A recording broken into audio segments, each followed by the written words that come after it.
In a recent interview with Revolver, you revealed that the band had been trading ideas for some new tracks. How are they sounding now? What can you tell me about the kind of sound at this early stage? Yeah, I don't really know where we're at with it, man. You know what I mean? At the end of the day, we have to make sure that we all want the same thing.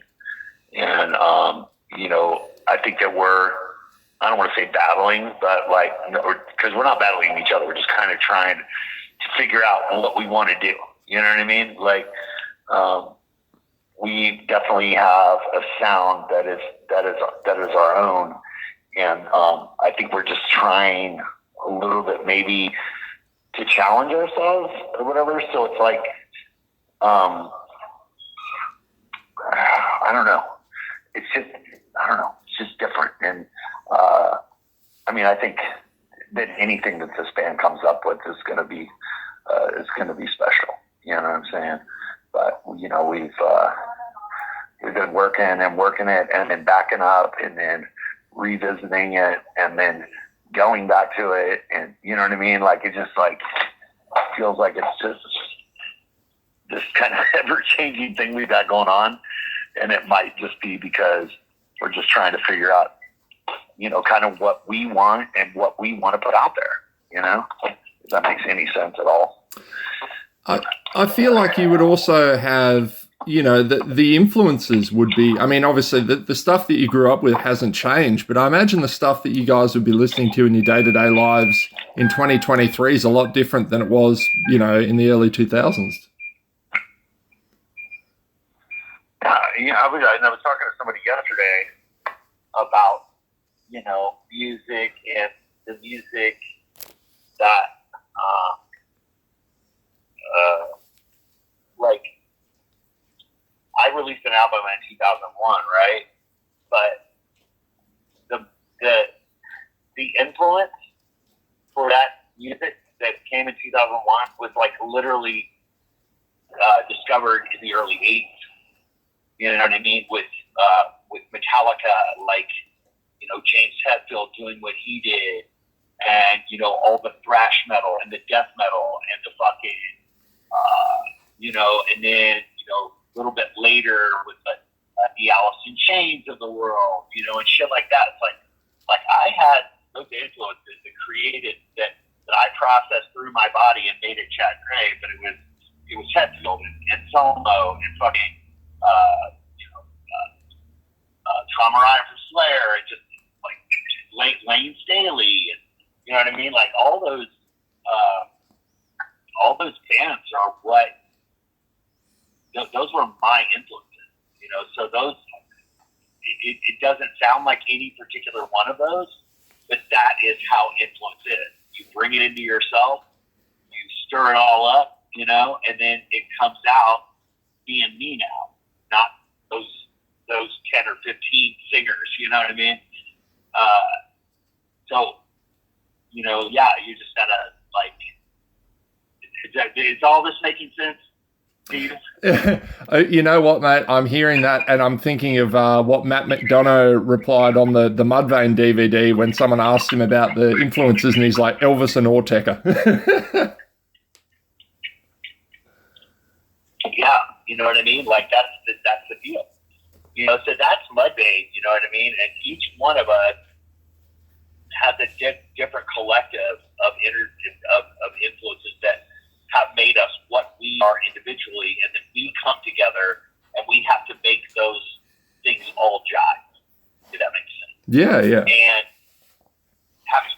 having it done it, for the last time 12 years ago or whatever it was, and then not doing it for a decade, and then coming back together and attempting to put some new shit together, it's kind of like you almost got to fucking figure out what the hell you were doing, 20 years ago. You got to figure it out all over again. Because from LD50 to the End of All Things to Come to Lost and Found to the New Game to fucking the White Album, like every single one of those albums was vastly different in my opinion.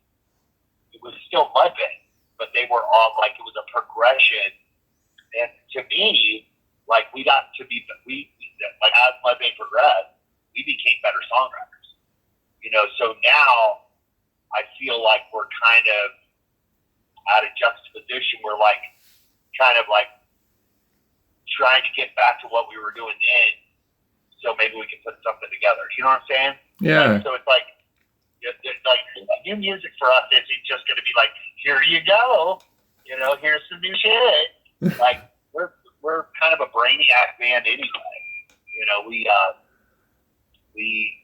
think about, you know, maybe overthink what we're out to do. You know, so yeah. I mean, we'll just have to see, dude. I mean, I'm hopeful that we can put some shit together, and I think that what we have put together is really fucking cool, and I think the people will really like it. But unfortunately, it's just not done, you know. And I don't feel like I know that nobody feels like we have anything right now in our hands that we can release right this second. But you know, I think we're all hopeful that we'll get there. And I think just the nuts and bolts of what we have is fucking great. But we definitely have to put some polish on it. Definitely have to figure it out. And like I said, well, you know, have to make sure that we want the same shit. Yeah. Hey, last year, Parkway Drive revealed that they went to group therapy to save the band. Do you think that Mudvayne would have persevered back in the day if the band had tried therapy, or would the wheels have come off regardless, do you think? Yeah, I don't know. There's probably some therapy sessions up inside of us somewhere, you know. Back in the day, though, man, I mean, a lot of it, like, why we disbanded wasn't even really us. It's the people that we had around us. Like, everybody around us was just fucking sharp, and they just wanted to use Mudvayne to get what they could get out of it. Like, I don't think anybody ever cared about what Mudvayne wanted or needed, or really cared the way that Mudvayne looked, or what our kind of mission statement was. It was about what they could get out of it. That is this fucking business, right? Like, this business is like, you know, and you know, every band is a fucking has a fucking behind the scenes, you know, behind the music episode. You know, we could have been writing it. We could have released the behind the music episode for the last fucking 12 years of our career because of showing the fucking things around us then that literally tore us apart. You know what I mean? Nobody gave a fuck about the longevity of the band. They were about what they could get out of us right then. And they fucking played us. And they turned us against each other. I mean, it was a fucking shit show. You know, we were in a litigation for 7 years. It cost $2 million. Like, fuck. We got out of that, man. It's just like somebody sucked all the fucking life and oxygen and air out of everything that we held close to us. You know what I mean? Like, it's really fucking, really, really nuts. There's a lot of shit that just a lot of people don't know. It's not because we're keeping it secret, just haven't had a chance to, you know, talk about it. I mean, I just gave it to you right there. Like, maybe you didn't know that. But yeah, you know, somebody was stealing from us, and we caught them, and when we got rid of them, they turned around and sued us. And we were like, well, you were stealing from us. Like, what the fuck? You know, and it went on for 7 years. Like, it's fucking crazy. So we used all that shit at the beginning of it. When it first started going down, that would have been the beginning of Lost and Found, right? So I used Lost and Found as a soapbox of anger toward those people. You know what I mean? And then, but the more you do it, the more emotional it gets, the more it tears you down.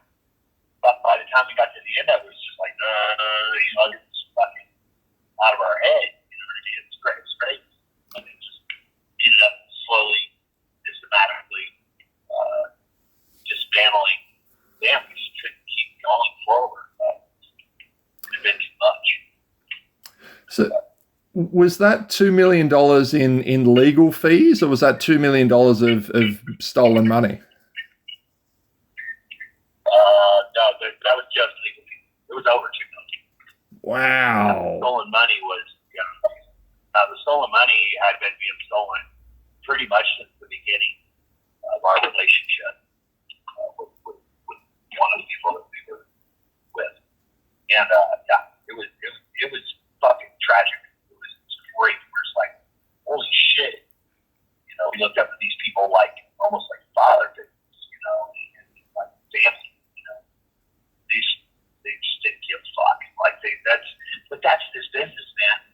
It's what's so crazy about this business, man. It's so fucking shady, man. Like there's always just people out there that are just trying to get whatever the fuck they can get out of it.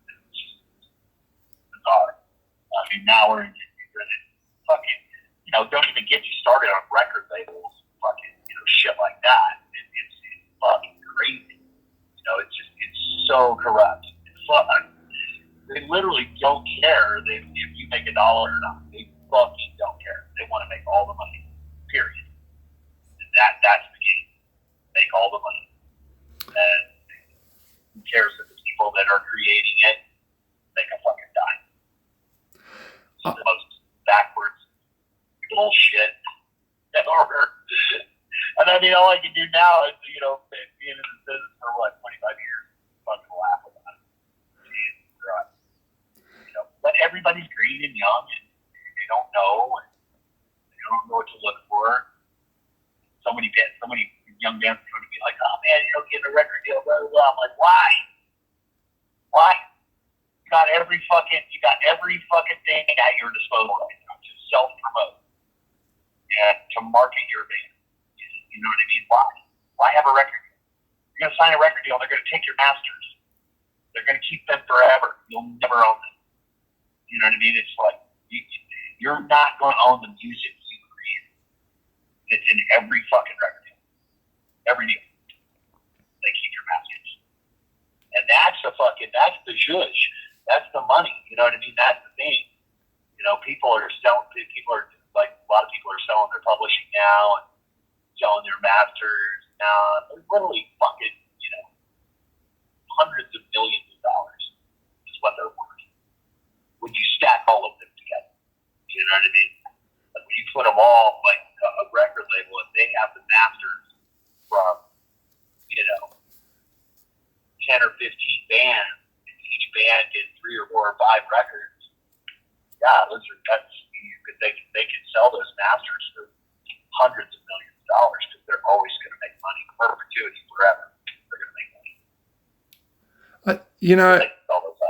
It's like the people ripping you off had never actually paid attention to the lyrics to Dig, because I'm pretty sure you had a clear message for them. Absolutely. But I mean, honestly, being treated that way and stuff, and seeing that shit, that's what inspires all those kinds of things, right? You know what I mean? You just know that at some point, even before it happened, like Dig was almost a fucking like me looking into a crystal ball, seeing the future. You know what I mean? I just wrote a song about it before it happened. But I guess part of me always knew it was gonna happen. You know what I mean? Because that's just what happens. That's just this business, unfortunately. It's sad and pitiful and disgusting, but it is what it is. It always seems like there's always someone that is taking advantage of, we can go into streaming and all that shit. That's been a fucking mess. Like here in America, we just had I don't know if you know or care, but we just had a writer's walkout, like a strike, like for all the writers that wrote for TV shows and movies and everything, and actors and all this shit. These motherfuckers have been getting, like say, fucking Tom Cruise. You know what I mean? He gets cast, like back in the day, he got cast to be in a movie, right? So he would get a salary for the movie, and then he would get residuals. He would get points on the movie, right? So then the movie would come out, and let's say it did $250 million at the box office that first weekend, everybody that had residual money coming from that movie could look at that number and go, oh, okay, I get 3% of that.